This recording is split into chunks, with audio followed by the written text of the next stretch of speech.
So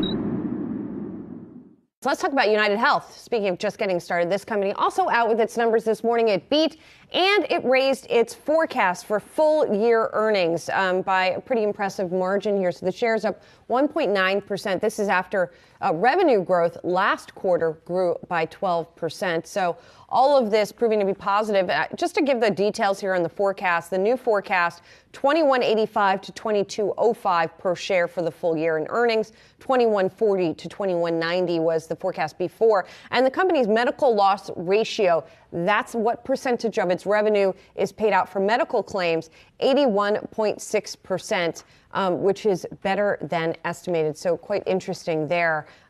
So this company seems to be doing well. You know, Saz, I'm reminded that healthcare is one of these sticky areas of inflation that stood out in yesterday's CPI report.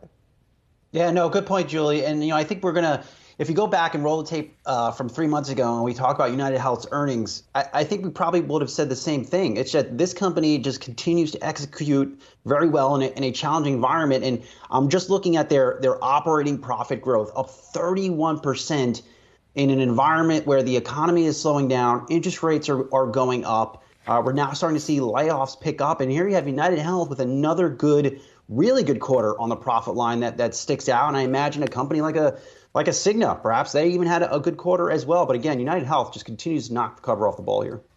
I think it's amazingly critical to track the demand even that we're seeing coming out of the pandemic, or even 2 years removed from the onset and the depths of the COVID-19 pandemic, in this question that consumers may be asking themselves. And the demand that we see over the course of this earnings season, it's not going to be the same when you think about UnitedHealth and you think about a Delta, revenge travel, and group that in perhaps with revenge, just checking in with your doctor to say, am I okay? There are a lot of catching up, elective procedures, things of that nature, but then also just ensuring that in the rudimentary health checks that have been put off for some people, ensuring that you do have that access point. I think that's where United Healthcare stands to benefit in this period of time, because people are going to be leaning into that, and that props up some of the demand here. So yes, revenge travel, that's one thing for Delta and all the airlines that we've been discussing and tracking. But then on the United Healthcare side of the business and the PBMs, even if you will, too, and how that kind of translates into their businesses, I think that's exactly where we may see some of that demand also remain strong in this near term. Yeah, maybe so. I guess we'll end up seeing. Or maybe you go out and travel and you hurt yourself because you're going out. I hope not. No. I hope not. Be careful, everybody.